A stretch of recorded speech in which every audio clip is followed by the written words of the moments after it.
What is going on, people on YouTube? My name is Kurtyoy and welcome back to a brand new video of the preview where we've got it relatively early because there's a game week starting later today. That's probably the only reason, and I don't want to fall behind again. And I'm actually enjoying getting the videos out early, in which before I'd think Monday, do I have to? But I'm actually doing things. And another little rambling session, but you know what's coming up, I suppose. I may as well just get into that. Goalkeepers, defenders, midfielders and striker tips. You've also got fantasy tote. I'll mention players if I see them in my team. Yeah, that's basically it. Let's start with the goalkeepers.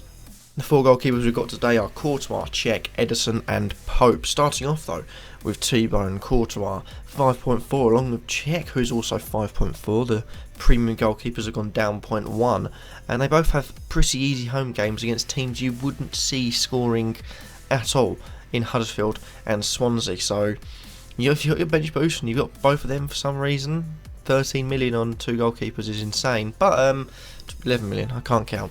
11, well, 10.8, but you know, 5.5 plus 5.5 and all that.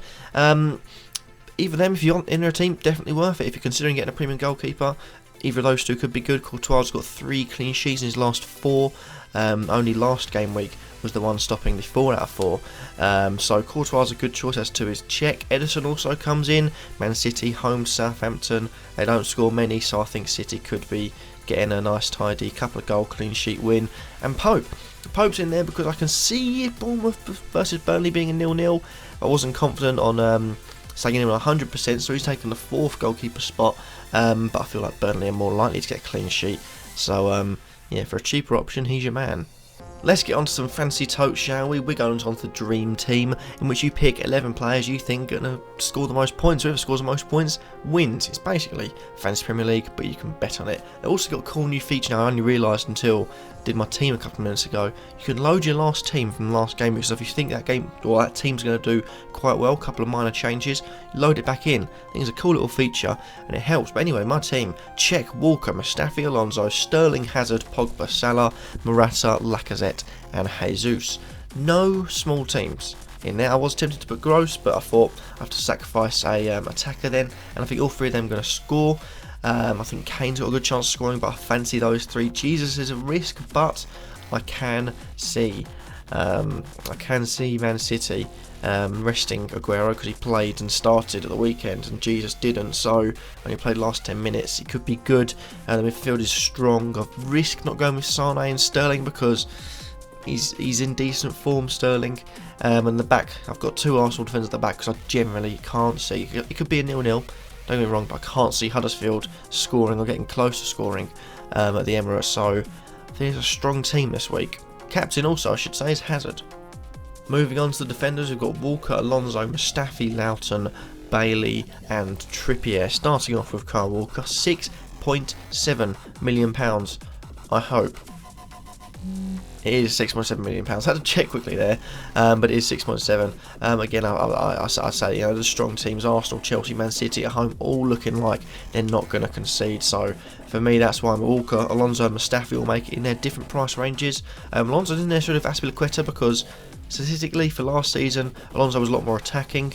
He hasn't yet broken into his stride yet, only 3 goals, but I feel like when he does start breaking into his stride, getting those attacking runs, he's going to be more vital to have than Azpilicueta. Azpilicueta at the moment is 6.9 as well, so it makes sense to bring Alonso in, but as he's playing well, so interesting debate there. You also got Mustafi, 5.4, person that is going to be coming into my team before the end or before the start of this game week, because I feel like, again, clean sheet for Arsenal, easy 6 points at least, maybe even goals from corners to come from him, who knows.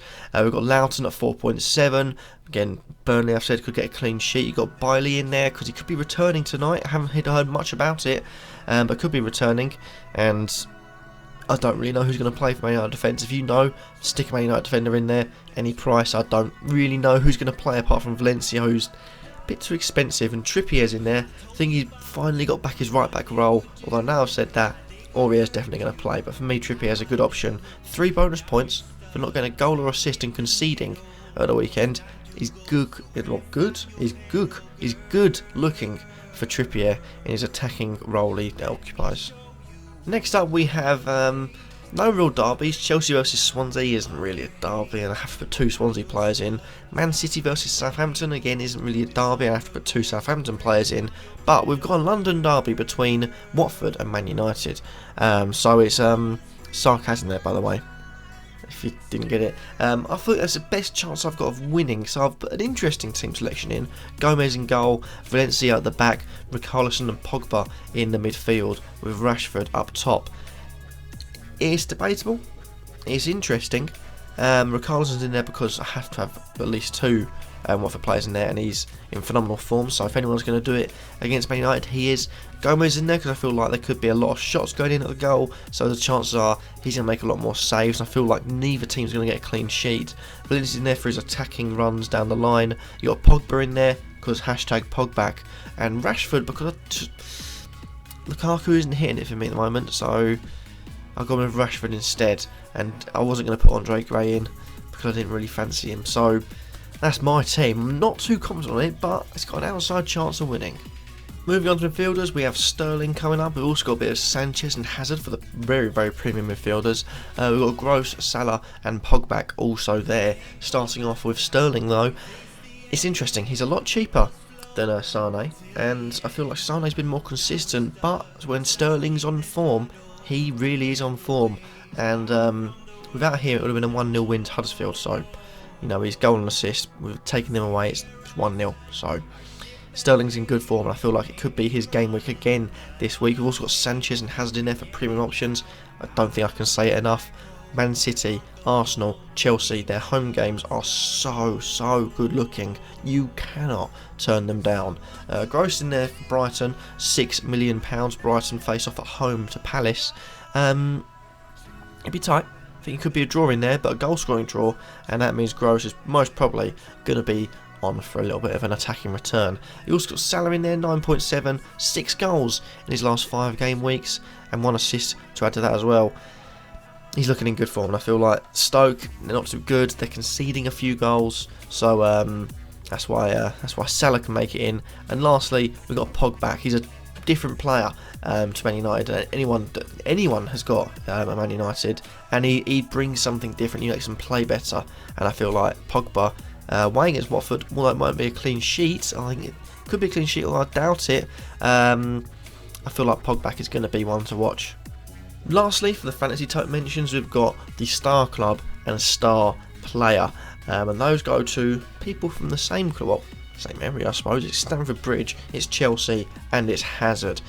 Chelsea being the star team and Hazard being the star player, simply because I feel like Chelsea, again looking at home, Swansea have mastered the 0-0 this season, got quite a few of them, but Chelsea I just feel like are a different gravy against teams like this, and they'll get a couple of goals, and it'll be a 2 or 3, maybe even 4-0 win. Clean sheets for the 5 defenders playing, that's including the keeper. Attacking returns for a lot of the players. It's an easy win, and Hazard, because he's going to be the most attacking player, it could maybe be Morata, but I think Hazard again. I said it against West Brom, against these sort of teams, when he gets his feet in motion, he's dancing around everyone. There is no one that can stop him, and these sort of games are built for a man like Eden Hazard.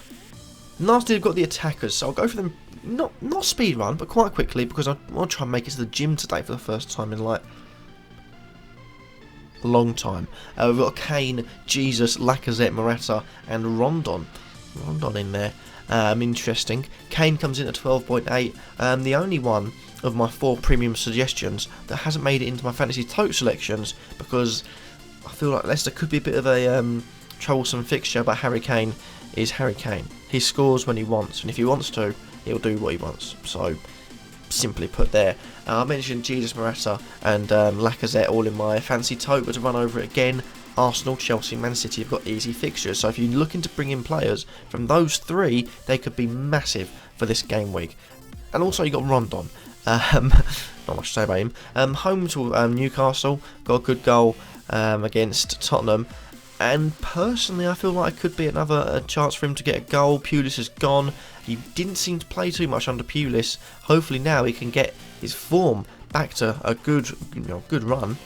That really doesn't make any sense. Hopefully he can get his form back to a decent position, get his first team position back, and grab a few goals. So the FPL people will be like, you know what, Rondon is back. And that happens to be that for this video. I hope you've enjoyed. Remember to like, comment, and subscribe, and let me know in the comments down below, who do you think of my suggestions are really good, and have I missed anyone? As always, let me know all of that down below. Thank you for watching, hopefully you've enjoyed, and I'll see you all in the next video, hopefully in a couple of hours. Peace.